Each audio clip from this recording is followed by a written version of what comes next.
Welcome back to the deck of the Midnight Vessel. Tonight, the ship is not turning toward the stars, nor diving into the corridors of the human mind. Instead, we are sailing toward something older than written history, older than the first city, older than the first harvested field. We are sailing toward the beginning of the greatest partnership our world has ever known, the bond between a human and a dog. Close your eyes and imagine a different kind of fire. Not the contained flame of a ship's lantern, but a vast, open fire burning beneath a sky impossibly full of stars. Around this fire, a small group of humans huddles against the cold of an ice age night. And at the very edge of the firelight, just beyond the circle of warmth, a pair of amber eyes watches them from the darkness. This scene, repeated across tens of thousands of years, is where our story begins. The dog was not always a dog. In its earliest form, our companion was a wolf, a highly intelligent, deeply social predator that shared the same landscapes, the same prey, and the same firelight as our ancestors. The most current genetic evidence suggests the split between wolves and the ancestors of modern dogs began somewhere between 15 and 40,000 years ago, during the last great ice age. How did it happen? There are two great theories on this. The first suggests our ancestors actively tamed wolf pups, selecting the gentlest and most cooperative. But the second, and perhaps more poetic theory, is that wolves domesticated themselves. The wolves, least afraid of humans, had access to a remarkable resource, the scraps and bones discarded at the edges of human camps. Those bold, curious animals ate better and survived in greater numbers. Their pups inherited that slightly reduced fear. Generation by generation, over thousands of years, the distance between wolf and human shrank, not by force, but by quiet, mutual curiosity. Two species, independently arriving at the same conclusion: the world was safer and warmer when faced together. Something fascinating happens when you breed animals for tameness.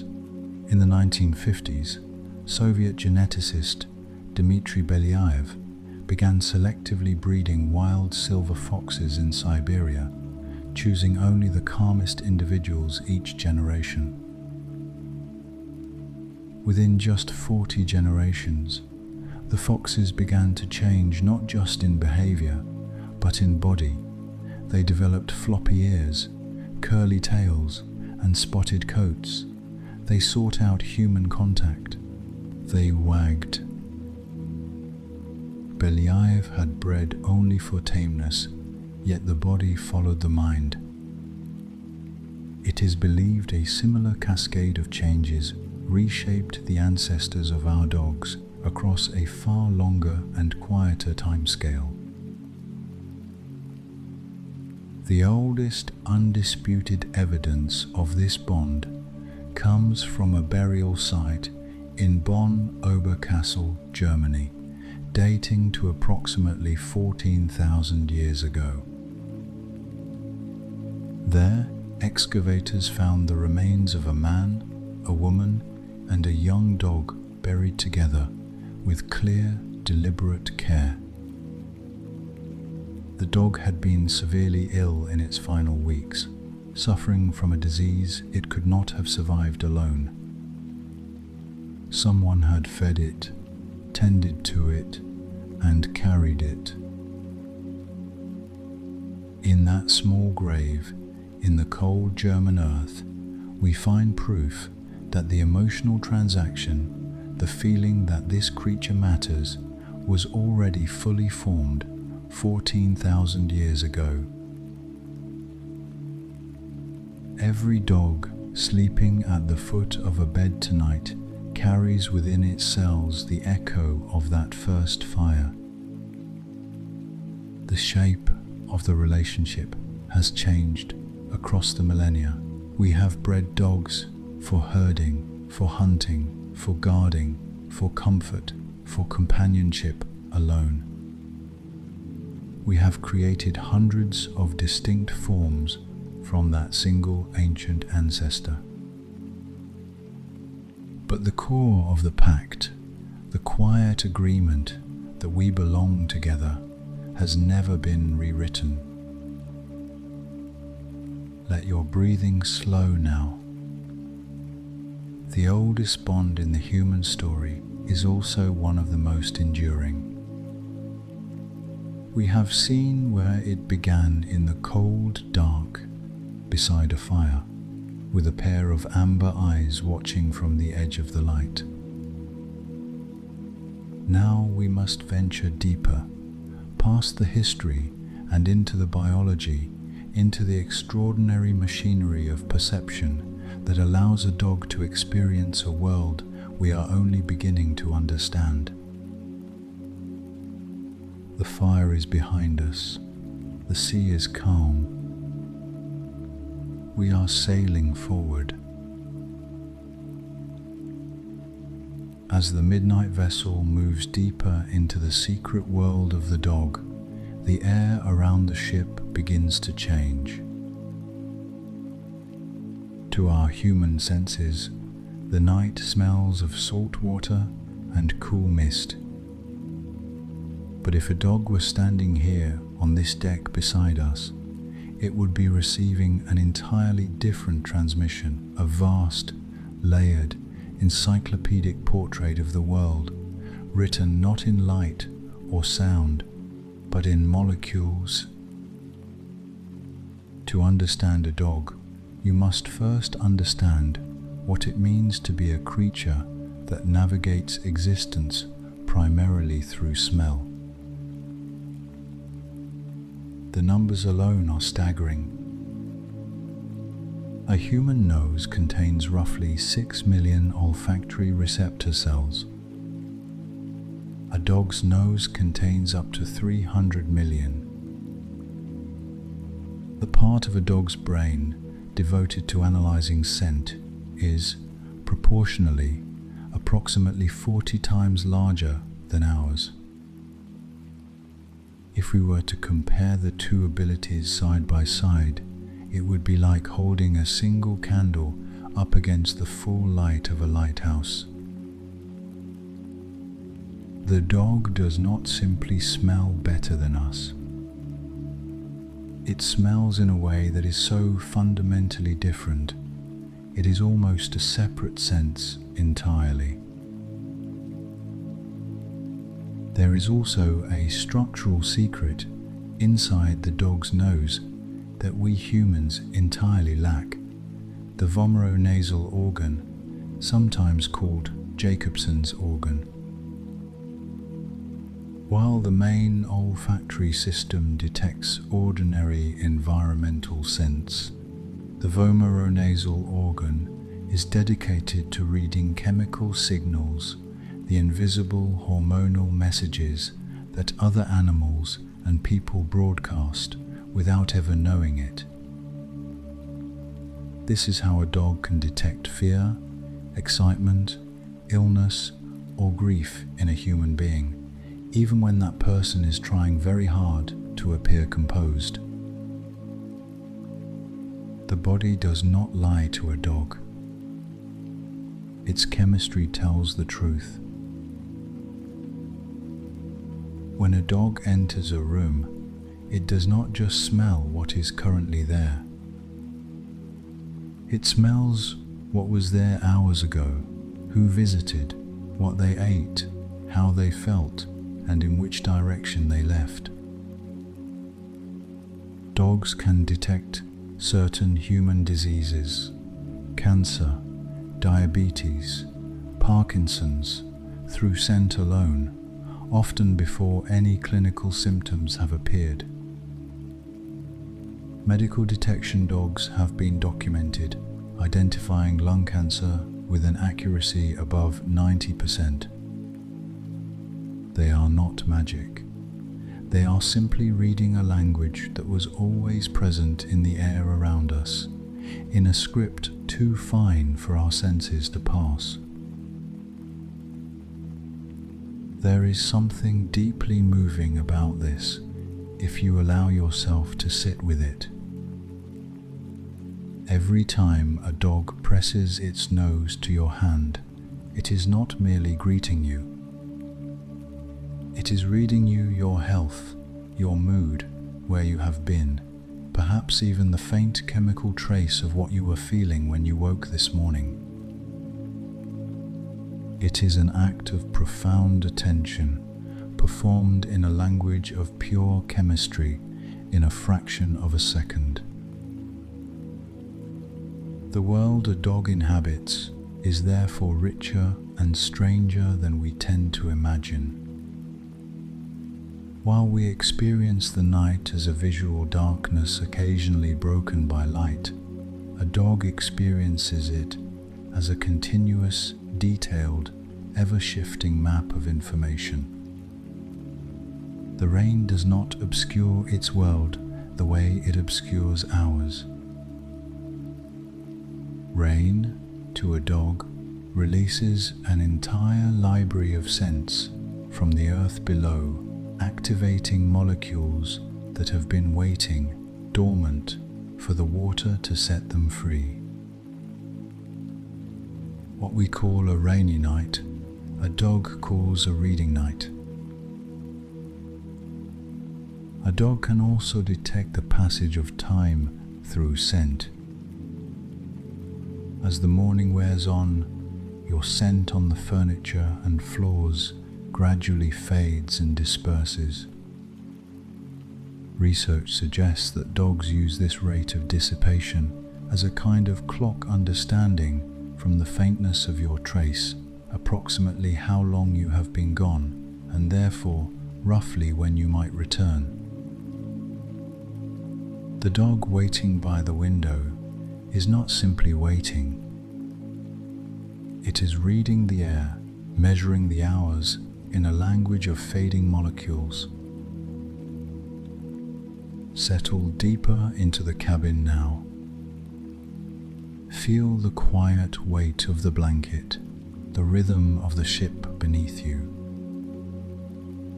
We have crossed the threshold of the dog's most powerful sense, a sense so vast and precise that it borders on a kind of poetry.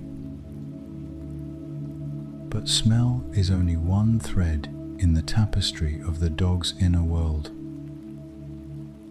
In the chamber ahead, the lights are dim and the deck is still, and we are moving toward another mystery, the one that happens when the dog itself drifts off to sleep.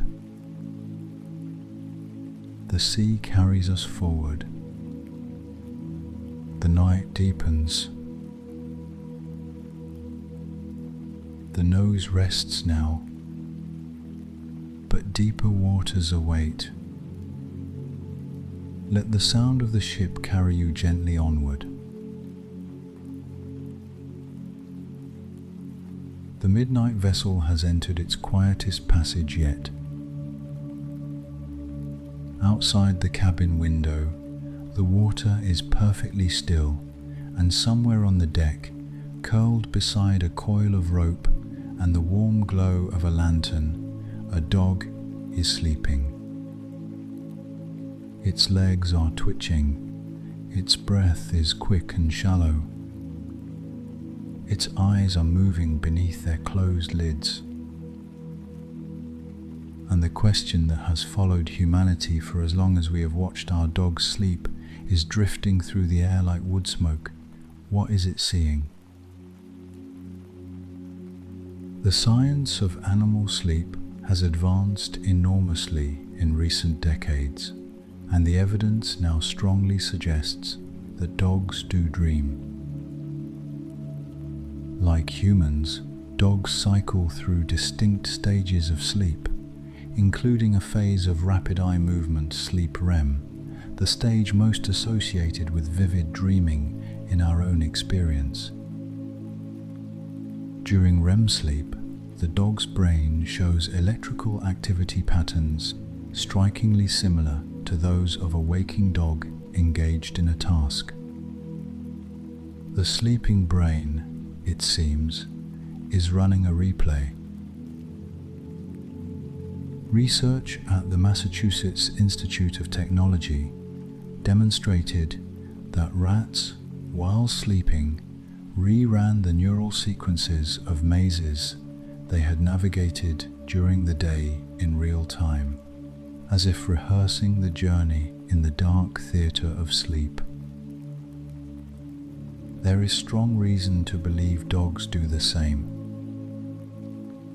The twitching paws are likely chasing, the soft whimpers are likely calling. The running legs are likely crossing a field that exists nowhere except in the perfect memory of a sleeping mind. Sleep in dogs, as in humans, is not a single uniform state. It is a layered architecture.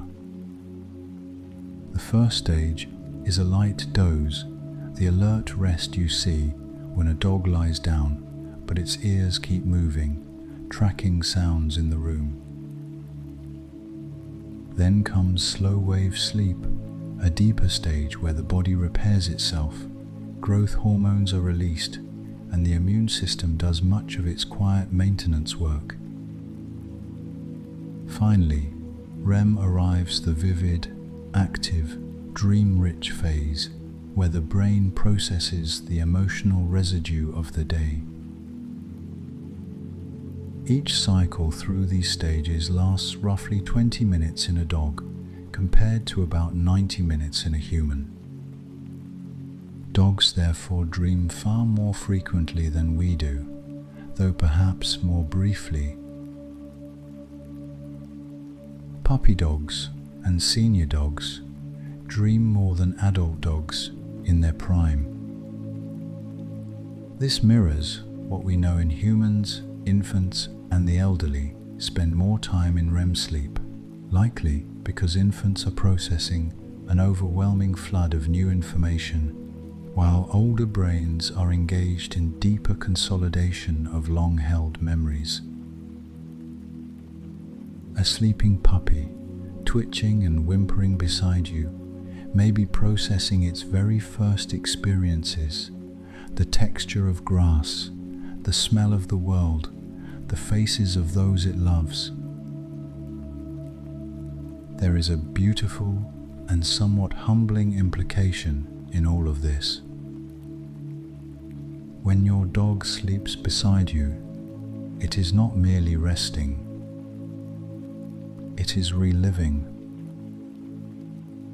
The walk you took together this morning, the game in the garden, the moment you sat side by side in the evening quiet, these are being replayed in the sleeping mind, reinforced and stored. You are in there, somewhere, in the theatre of the dog's dreaming brain. The bond is being maintained even in sleep. Scientists also note that dogs, like humans, show sleep needs that vary with age, health, and activity level. A working dog that has spent its day herding or tracking will sleep more deeply and dream more actively than one that has spent a quiet day indoors. Exercise and mental stimulation during waking hours directly shape the richness of the night. The more vivid the day, it seems, the more vivid the dream. Even in sleep, the dog is processing the full depth of its experience. Feel the gentleness of this moment. The ship is rocking almost imperceptibly. Your own mind is beginning to loosen its grip on the details of the day. The same tides that carry a sleeping dog toward its dreams are beginning to pull at you too, a slow, warm current drawing you toward the deeper water. We have seen the dog dream. Now, in the next chamber of the vessel, we move towards something even more intimate, the silent language the dog uses to speak to us while it is awake. We have moved past the dreaming deck, and the midnight vessel is settling into a long, slow glide through the stillest part of the night. The lanterns are burning low, casting long amber reflections across the water. In this quiet, it seems like the right moment to listen not for spoken words, but for a different kind of language altogether. Because dogs are among the most communicative creatures on earth. They simply speak in a tongue we have to learn to hear.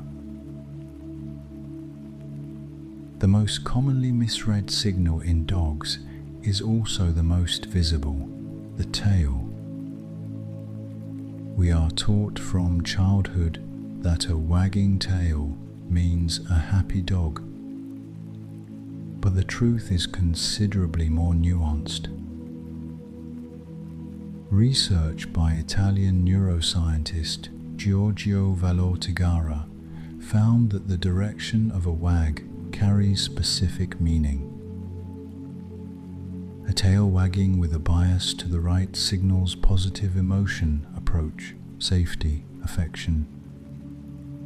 A tail wagging with a bias to the left signals negative emotion, anxiety, threat, withdrawal. The speed of the wag matters too. A slow, low wag can signal uncertainty or appeasement, while a fast, full-body wag signals genuine excitement. Other dogs read these signals instantly and instinctively. We are only now learning to see them. The ears carry an equally rich vocabulary.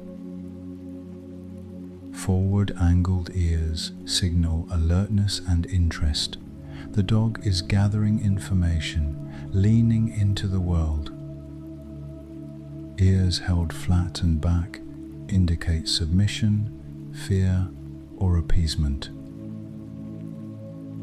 Soft, relaxed ears that sit naturally are the signature of a dog at ease content, safe, present.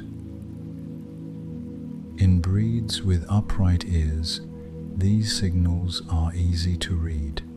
In floppy-eared breeds, the base of the ear still moves, and a practiced eye can learn to see it.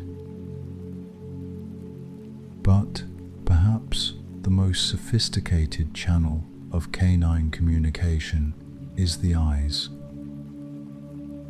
Dogs are unique among non-human animals in their ability to follow a human's gaze, to look where we look, to understand the direction of our attention.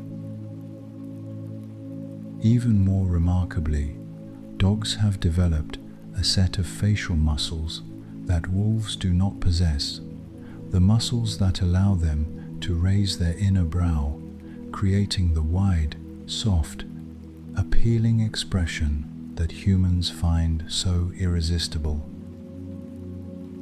This expression mimics the look of a vulnerable human infant, triggering our caregiving instincts.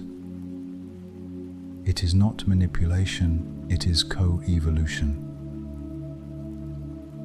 Over thousands of years of living alongside us, the dog's face changed to speak more clearly to our hearts. A slow blink from a dog, much like a slow blink from a cat, is a signal of profound trust and relaxation. When a dog makes eye contact with you and then looks deliberately away, it is not ignoring you, it is performing a calming signal, a conscious de-escalation that says, "I am safe, you are safe, there is nothing to fear here." Dogs use hundreds of these micro-signals constantly in a running commentary on their internal state that most humans simply do not know how to read. There is something both humbling and beautiful in realizing how much a dog is trying to say to us in every ordinary moment. The sideways lean, the soft yawn, the slow approach with a lowered head, none of these are random. They are sentences in a grammar built over millennia, refined by two species learning each other's minds. When you sit quietly with a dog and it rests its chin on your knee, it is not simply seeking warmth. It is making a statement in the oldest language between us. I am here. I choose to be here. Learning to read this language changes things quietly. You begin to notice the small signals you once moved past without seeing, the way a dog pauses and turns its head just so, the way the breath slows when it finally feels safe in a room. These are not subtle things once you know how to look. They are clear, constant, and offered freely to anyone willing to pay attention.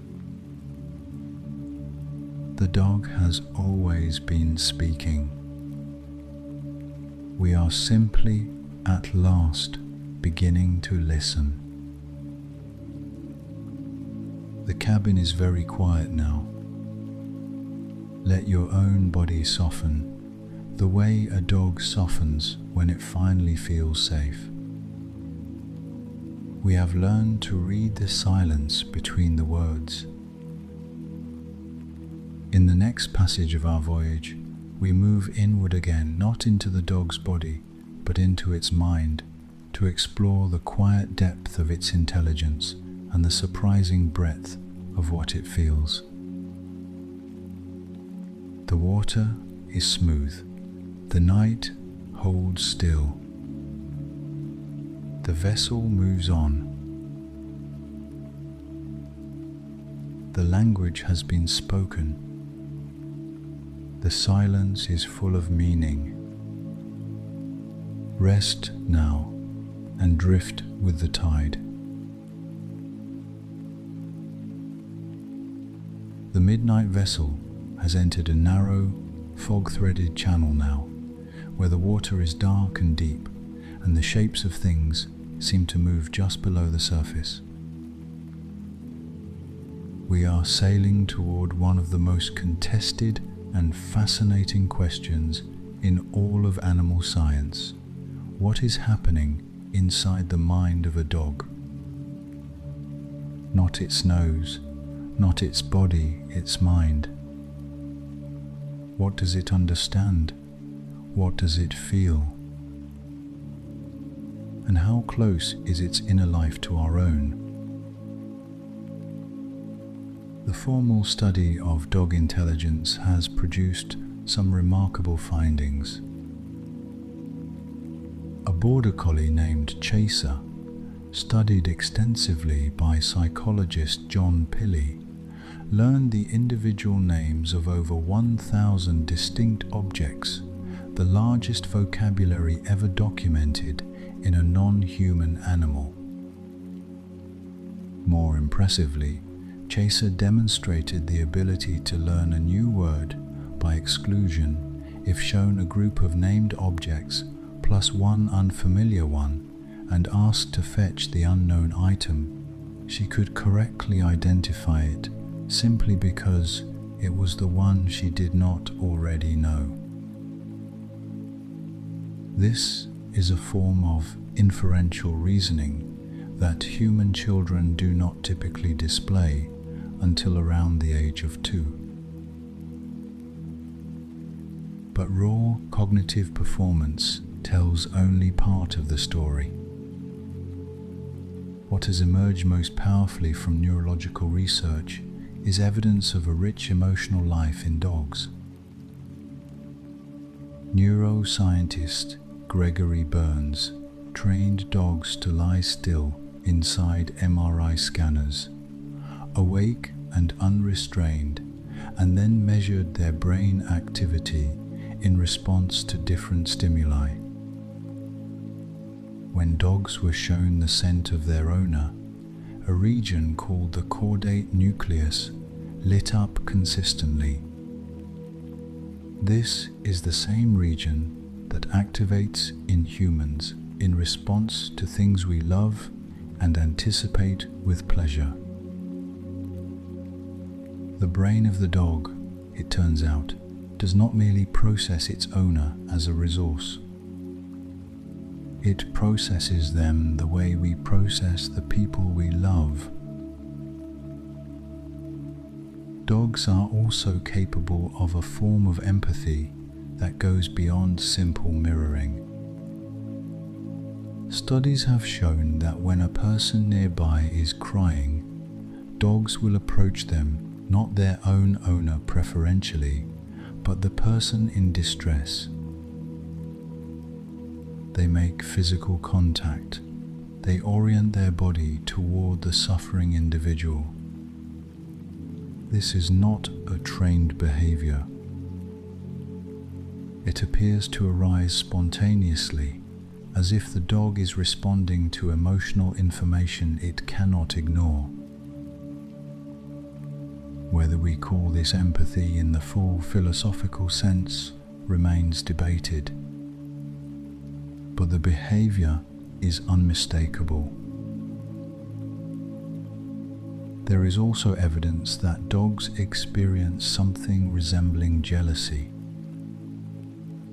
In experiments where owners paid attention to a stuffed dog in the presence of their real dog, the real dogs showed clear behavioral signs of jealousy, pushing, nudging, and attempting to insert themselves between the owner and the decoy. This is not mere competition for a resource. It is a response to perceived displacement in a relationship. The dog understands, on some level, that it has a bond and that the bond can be threatened. This is the quiet revolution in how we understand dogs. For centuries, we assumed that the richness we felt in their eyes was a projection of our own emotions, that we were seeing ourselves reflected back, not something genuinely present in them. The science increasingly suggests otherwise. The dog's inner life is not identical to ours, but it is not empty. It is warm and loyal and paying close attention. What dogs appear to lack is a sense of past and future in the abstract human sense, the ability to ruminate on yesterday or anxiously plan for tomorrow. What they possess instead is a profound and total occupation with the present moment. The dog is here fully, in a way that most humans struggle to achieve even with years of practice. Its attention is not divided between what was and what might be. It is given entirely and without reservation to now. There is a kind of wisdom in that, quiet and unassuming, that we would do well to sit with. Feel the calm of these deep waters. The mind that watches you from the end of the bed, the mind that waits by the door, it is not a simple mechanism running on instinct alone. It is a thinking, feeling presence, shaped by millions of years of evolution and thousands of years of living in close proximity to your own kind. In the next chamber of the ship, we turn to the most direct and measurable expression of all that intelligence and loyalty, the profound effect a dog has on the body and mind of the human beside it. The fog is lifting, the channel is widening. We sail on. The midnight vessel has passed through the narrow channel and entered a warmer, wider stretch of water now. The fog has lifted. The stars are visible again, reflected in the surface below, as if the sea itself has become a sky.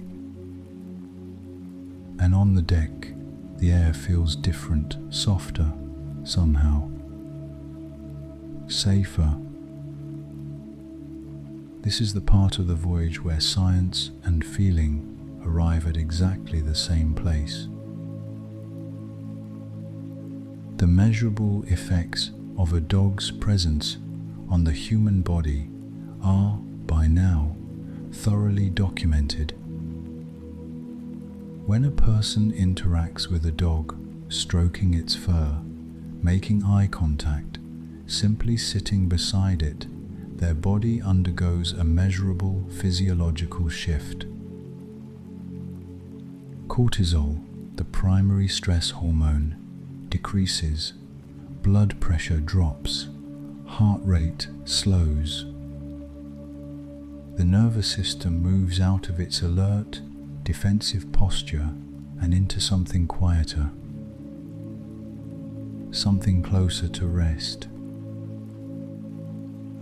This is not metaphor, it is measurable, reproducible, and consistent across dozens of independent studies. At the center of this response is a hormone called oxytocin, sometimes called the bonding hormone or the love hormone. Oxytocin is released during moments of trust, physical closeness, and emotional connection.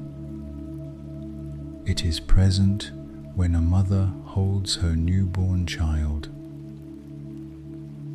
It is present when two people who love each other embrace. And it is present measurably in both the human and the dog during a quiet moment of mutual gaze.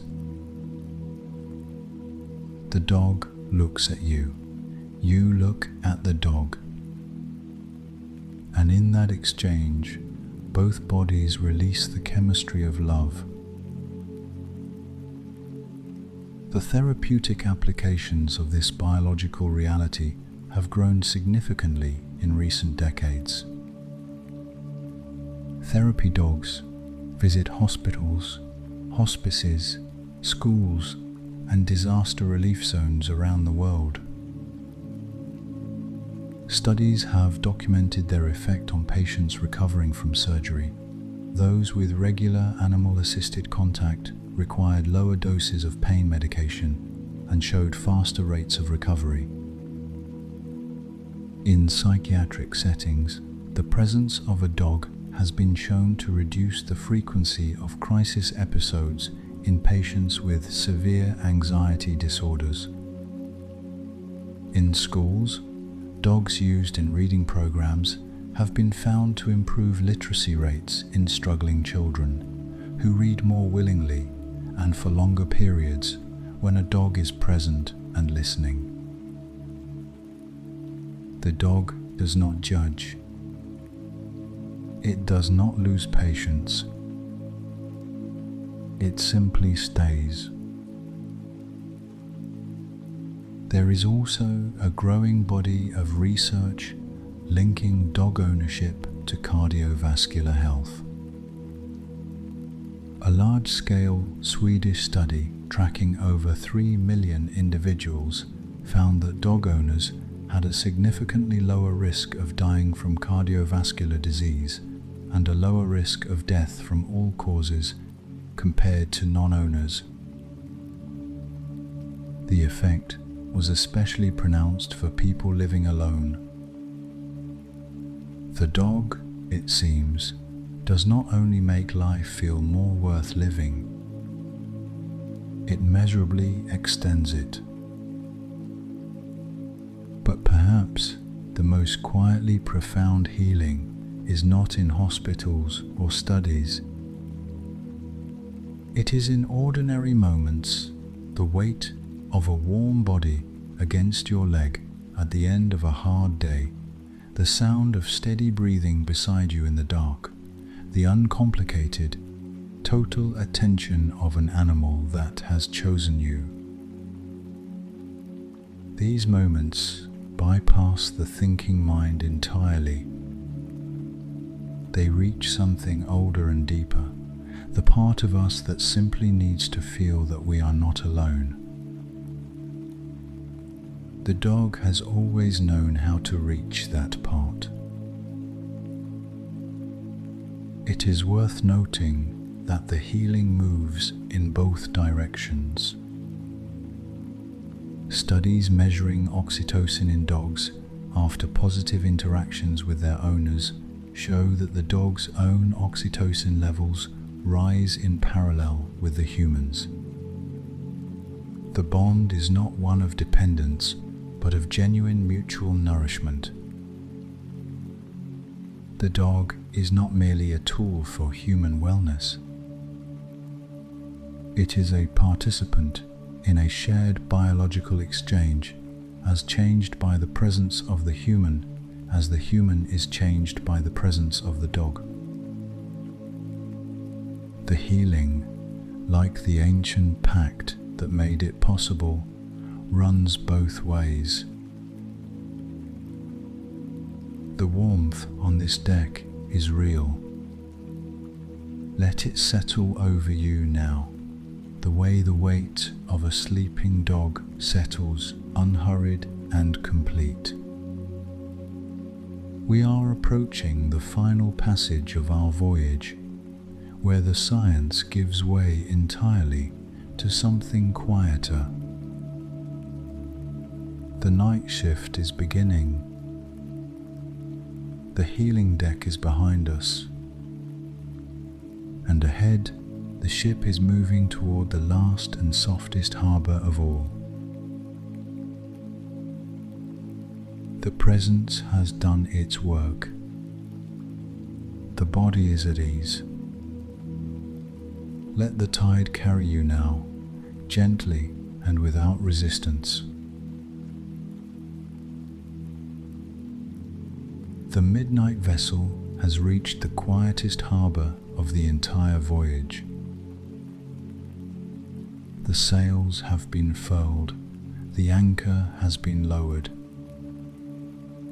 The water here is black and perfectly still, and above it, the stars are as numerous and unhurried as they have ever been. There is nothing left to navigate. There is only the gentle rocking of the ship and the deep, abiding quiet of the end of the day. We have travelled far together on this voyage. We have walked back through the Ice Age dark to find the first fire, the first amber eyes at the edge of the light.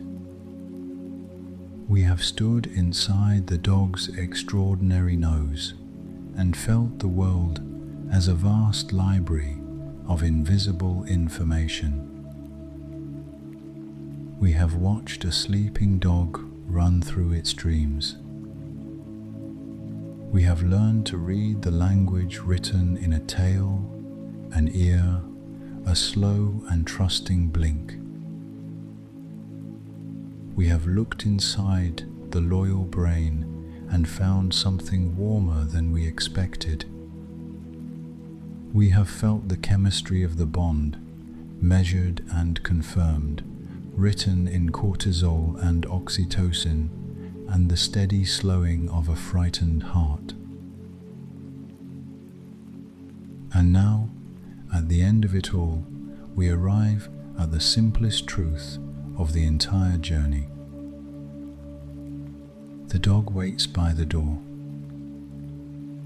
not because it has been trained to, not because it expects a reward, but because the bond is real and time apart is a kind of discomfort that ends only when the door opens and the familiar footsteps return.